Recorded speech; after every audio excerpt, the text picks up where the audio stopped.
Welcome to Travel Market Life. I'm your host, Ryan Haynes, and in today's episode, we're going to be talking data in hotels. What is the role of the CRM in the hotel ecosystem? How do you use maybe the CRM within your business, and why is it important? How is the guest journey changing, and what type of data is needed to make a good start? What is the impact of the GDPR that came in 2 years ago, and particularly around COVID-19? And when is it important to outsource? Well, these are some of the questions that we're going to be discussing in a moment with the Director of Business Development for UK and Ireland of SHR, which is a company that provides tools and services to simplify the complex landscape of distribution and guest engagement, Tanya Stallard. Now, when it comes to data, and I particularly work with data quite regularly as a marketeer, it's about understanding which is the right data to use and how to use that data effectively to increase the engagement levels and drive conversion for bookings. But it's also giving you that insight to understand the operations of your business and where it is performing, to be able to work with real good key performance indicators of which you can improve the performance of every aspect in regards to how you generate revenue, but also how you deliver that guest experience. So Tanya, thank you for joining me today. How are things going for yourself in the UK? Hi, Ryan. Thanks for having me today. They're going quite well, actually. You know, hotels are starting to reopen and tourism is getting back on track for the domestic market. So it's excellent. Yeah, I mean, you know, we're juggling so many things at the moment, from new government announcements to lockdowns being imposed on different localities, which is obviously affecting the opportunity for some of those hotels to be able to bring guests in. And then obviously we're seeing a bit of a difference between city and non-city, countryside and beach resort hotels. So there's quite a bit to be managing and helping out for the industry at the moment. Absolutely. I mean, as you said, cities are quieter at the moment. This time of year, people want to take a holiday. Some can't risk going out of the country and having to quarantine on the way back. So a lot of hotels are really geared up for that family destination or that resort style. And they want an experience. So people are taking holidays in the UK, those staycations. They're even just traveling as far as say an hour away from their home, but it's just to have that relaxation. The demand for travel is still there. Yeah, I mean, I was in a discussion about the disruption of OTAs with Urban Living Festival just a couple of weeks ago, and you can check out the webinar on their YouTube channel. And we're particularly talking about how distribution has greatly changed and will be severely impacted compared to what it was pre-COVID-19 for at least the next year and a half. You know, we can't go to as many markets as we had hoped to. Other markets have been closed down for us, or there are limitations, or we've got the quarantine, and staycations is high on the agenda. It's practical, it's easy, and there's less risk of you not being able to make it to your destination. But with that comes a lot of complexities and challenges for hotels who have to change the way they originally source their guests to how they source their guests today. And what are the key things that you would advise a hotel to be looking at when they're trying to grab the staycation market? I mean, the hotels have to remarket themselves so that people are aware that they can come for a staycation. Traditionally, they wouldn't have necessarily looked at those destinations. So, you know, in all of their communication, all of their website, all of their everything that they put out on social needs to attract that type of guest, which may be a different market segment to what they're used to. So corporate hotels now are at the moment lying empty. They are now trying to see what they can do within their areas, within their cities, to bring people there. You know, London is quiet at the moment. It's a perfect time to explore if you haven't done so before. You know, down in Cornwall, Devon, Dorset, you have all of that beautiful coastline. Those hotels were already geared up for this summer. They've now been inundated and are, you know, overbooking at the moment, which is, you know, has increased their demand, which is fantastic in this pandemic. But the others just need to adapt their market segments that they're targeting. I mean, it's about the long term as well. It's about what you're going to do post summer when it gets to the dark winter, cold evenings and days and wet weather that we're going to expect. How can you adapt your offering to be appealing at that particular time? And then I also read somewhere that some hotels are looking at renting their rooms by the day or by the hour instead, particularly for those who want to escape working from home. And then this is all essential information that you need, right, to know how to target the market. Yes. I mean, you know your guest better than anybody else, or you should know your guests. So if people have stayed with you before, businesses that have had those meetings, etc., that can't right now, those are the type of things that you need to be doing, looking at your data and adapting to the new norm for the time being. Everyone's got a short, medium, and long-term plan. The short term might last longer than expected. If we have a really good September, people will still be doing staycations. Depending on when restrictions are lifted and government allow us to go abroad more, then it may change again. But we're all cooped up at home right now and we want to change this. So anything that a hotel can do to promote coming away, just having a relaxation in the evenings, going down your local hotel for a drink, going to the restaurant, just really capturing the imagination of the guest. I mean, this is where we are seeing the guest journey change. I mean, it's not about looking at which destination in the world to go to. It's now trying to find availability somewhere close to them. And a lot of this is about how you harbor that data and how you use the data of your existing guests. Now, traditionally, this has been within the CRM, the customer relationship management platform, that is within the hotel ecosystem. Hotels have many other different types of systems that they'll use to record data. But what's particularly important about the CRM and what is its capabilities? There's lots and lots of capabilities, but I think I start out by saying a lot of hotels still don't use this technology. It's been around for many, many years, but PMS still seems to be the dominant trait of holding this guest data, which isn't dynamic at all. You're creating lists, you're creating segments, but you can't do anything with that data. So first of all, you need to have a clean set of data. You need to validate the data that you've got is correct and that you are able to use it. So putting it into a CRM with dynamic campaigns, you'll be able to attract a better guest and then hopefully get the revenue generation from that. Now, let's just talk about this, data. I mean, that's all about numbers. And that's a lot of numbers. I mean, is the CRM doing a lot of the number crunching and data manipulation on behalf of you? Or is there a lot of manual work that needs to be done by a hotelier to get it working? No, this can't be done manually anymore. There's too many tasks to complete. And we don't have the time to do that. Hotels have got lack of resource at the moment. They need a system that's automatically going to do these tasks for them. So segmenting data, you can have a list of data and you would, put them into maybe a family category, but you have different persona types within that family category. So if you had a dynamic content in there, it would update automatically as and when something changes on the behavior. So that's when you can really start doing that automation and getting the best guest. You can't be doing this on your own anymore. No. So talk to me more about their behavior then. I mean, is it a matter that you are recording all activities made by a particular person, a particular guest, and identifying their interests, what they've liked, what they haven't liked, and using that information to present to them the most relevant offer or product that you have at that point? Absolutely. So you can look at this data on their past stays or their past behavior. It could be on a cancellation of a reservation, could be on a future stay that they have with you. But if you're looking at past, you could bring all of that data together to then give them the best offer. So it could be a same package as you'd offer somebody else, but you would brand it differently, you would target it differently. Netflix are a great example of this. If I watch a TV series and they recommend another one for me to watch, the picture on the icon may be different to, say, my partner, but it's the same TV show. So it's all about having that dynamic content that would drive the attention of that particular persona type. I must say, there's a couple of things, if we talk about Netflix, of the communications I get from them that I actually open every single time. I mean, most stuff I just, delete.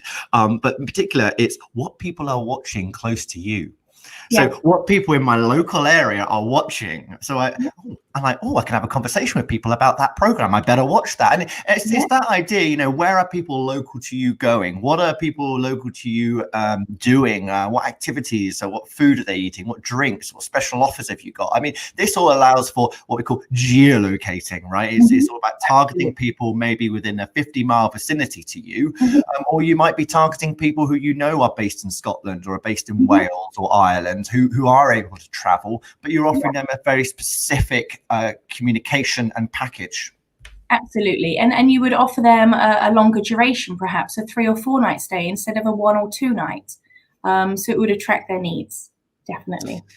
I mean, when it comes to planning this, what's the best way? Because I mean, that's a lot to think about, isn't it? By segmenting in such micro groups of people, how should a hotel first start by making use of its available data? They should take small steps to begin with, or actually build a full plan first. No. Everything nowadays needs to be done very, very quickly. You can't wait to have everything perfect. So you need to just have a primary and a secondary set of segments that you're working towards. So if your primary is the family market, you may then have secondary data points from that family market, but you're concentrating on that family market for the summer period. Within that, you may have different time periods. So if you have a 2-night or 3-night stay, and they may have some different requirements, are they going to be eating in your restaurant? Are they going to be looking at activities outside of the hotel? Are they just going to be able to utilize the swimming pool, the spa area, and that kind of thing? You could then put a spend limit, for example, on previous stays. And all of these things would then go into that dynamic content, and they would push the right offer to the right person. So don't spend too much time trying to segment the data. Try and do like primary markets, and then let the system put the rules in place to allow it to adapt. I mean, I was speaking to Urban Living Festival again the other day, and then they were talking about this idea that, it's better to target your previous guests because they have a familiarity with your hotel. They know exactly what to expect, and that's going to be the quickest way to get bookings than trying constantly always go for a new market. I mean, sometimes you think, well, I've been to a hotel. Why would I go there again? Well, no. I mean, people have loyalty and trust and associate that if they've been with you before. So all of the data that you have are on guests that have already stayed with you. But it's all about the personalization of how you then contact them. If you're sending a blast email out to the 30 or 40,000 contacts that you have in your marketing database, then that's not going to be effective. So absolutely, you must be targeting people that have stayed with you before, but it still needs to be personalized. I mean, what happens though, particularly with that, where, guests, they come, they go, as I say, sometimes they're a one-time stay, others are repeat guests, and that's where you're going to get them the easy money. But how do you ensure that you maintain GDPR? Because, that's quite a tricky, sticky issue, and it's been just over 2 years now since it came into force. And I think a lot of businesses are still very nervous about holding customer data. Well, by now, hopefully, hotels won't be holding any data that they don't have consent for. So somebody checks in, somebody checks out. You have to have consent to then market to them after they stay with you. Pre and post stay emails or mid stay emails, they're classed as transactional emails, so they don't count in the marketing purposes. So if you're sending them a newsletter, they've had to have opted in to receive that. But cleansing the data and validating the data should have already been done, and it should be an ongoing task.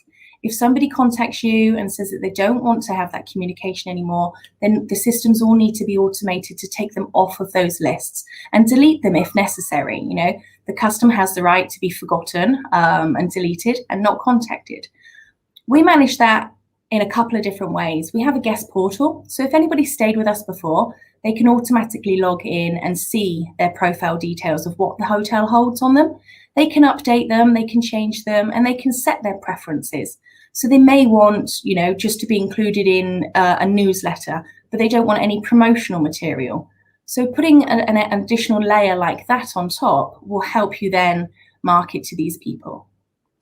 And one of the things with COVID-19, particularly at the moment with local lockdowns happening and a lot of talk around track and trace and wanting establishments to actually record all the public that are visiting or staying with them. Is a CRM useful here, and can it be used to record all the people that have come in and out of their property in order to help with COVID-19 tracking? It really depends on what integrations you have in place there. So traditionally, a CRM is always connected to your CRS and your PMS. So anybody that's made a reservation to stay in the hotel will automatically be connected there. So you'll have those details and you know what time they've checked in and what time they've checked out. Where it comes different is if you've got a restaurant and bar separate, you would maybe need to take reservations at this point now so that you're limiting the amount of people that are coming in, but you're also recording those details for track and trace. Excellent. I mean, one of the things is about integrations, and that is a big important part of the hotel ecosystem. And these integrations, and we have particularly an episode called Open APIs for anybody who wants to learn more about different types of interfaces and integrations and what they mean, but they help share the data between different systems. And this is one thing that's really important for SHR and having those right connections. What sort of systems do you guys connect with, and how can that help hotels make a decision on their CRM? So we started really with our own CRS. So we find it incredibly difficult to understand why people don't connect as much as possible to start with. You know, the data that you can get between system and system is only on the components that match, you know. So if one CRM can take 50 fields, but you know, a channel manager or a booking engine has only got 15 to give, then you're only going to be receiving that minimal data. So the more systems that you connect to each other, you're going to get more data in one consolidated place. So ours, for example, our CRS and our CRM and our RMS all talk to each other seamlessly. So any data that is put into one goes into another one so that we can see everything about that guest journey and the history. Yeah.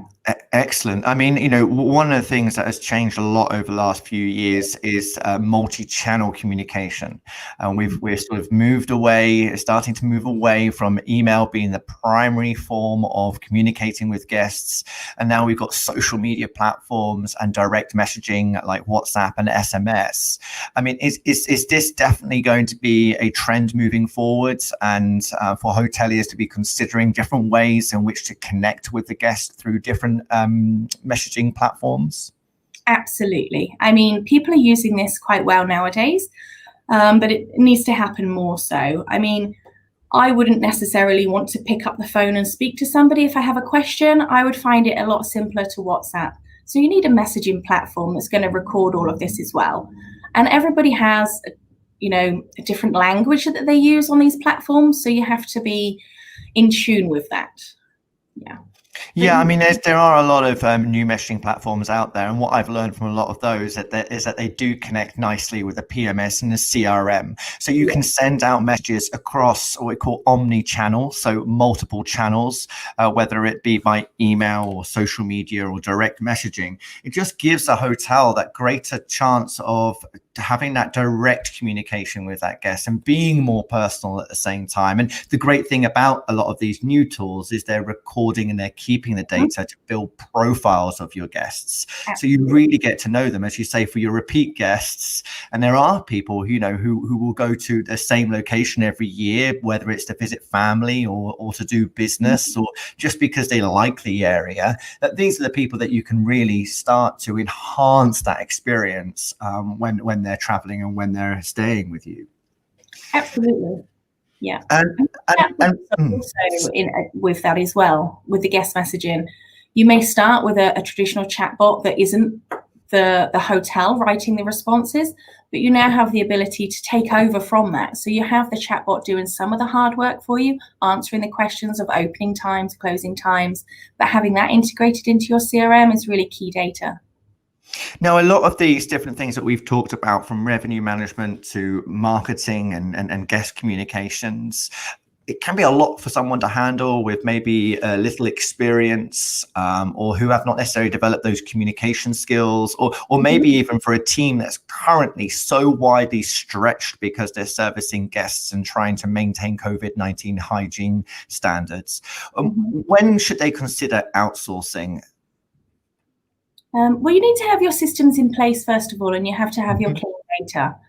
If you don't have the skill set in-house, there's a lot of agencies out there that will partner with you to do this for you. If you can't get the communication right, then it's a detriment to your brand and your image.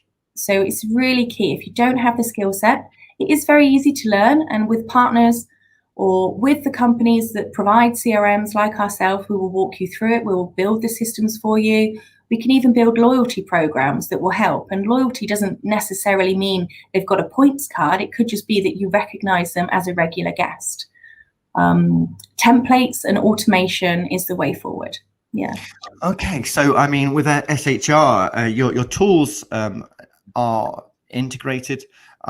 They can be automated by utilizing the data to its best it possibly can do, but you also provide that service in order to get the hotels working on the platform and optimizing the different features and functionalities with that. Absolutely, and piece by piece. Not everybody wants to implement everything at once because it is a big task. You know, if you're not used to doing this thing and it's all new to the hotel and the team that are doing it, then what we would recommend is starting off just doing your normal transactional emails, you know, post-stay, pre-stay. These are very, very basic things that have been around for a long time, but hoteliers are still not utilizing to the best of their ability. And then we would start segmenting the data, and then we can start doing drip campaigns for them. Now, all of this is set up with, they need to give us the knowledge of the hotel, the local area, what's the story behind the brand, everything like that. But we can build these templates and we can show them how to set it up. Once you've got all of the rules in place, the system will work for itself. Excellent. Wow. I mean, the system works for itself. That would be fantastic. Particularly, as you say, the data, the guest books, the data comes in, the data's stored, you've got your campaigns, they're all set to run, it's all scheduled. It sounds like there's very little to do apart from developing the right promotions and the right packages for the right audience. Absolutely. Yes. Excellent. Wonderful. Well, to all those hoteliers out there who are looking to upgrade their systems and provide more personalization and more communications to really grab those bookings and additional revenue, check out SHR, but it's also looking at some of the other tools that we have explored during our Hotel Tech Clinic series. Tanya, thank you very much for joining me today and for talking us through the CRM and the opportunities available there. No, thank you very much, Ryan. It's been a pleasure. So don't forget, do check out the Hotel Tech Clinic series to find out some of the other tools that are available. We'll be coming to you with more systems and applications in the coming episodes, so stay tuned.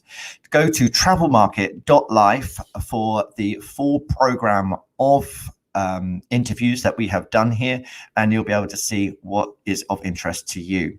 Thank you for joining me. Stay tuned. I'm Ryan Haynes, your host. Ciao for now.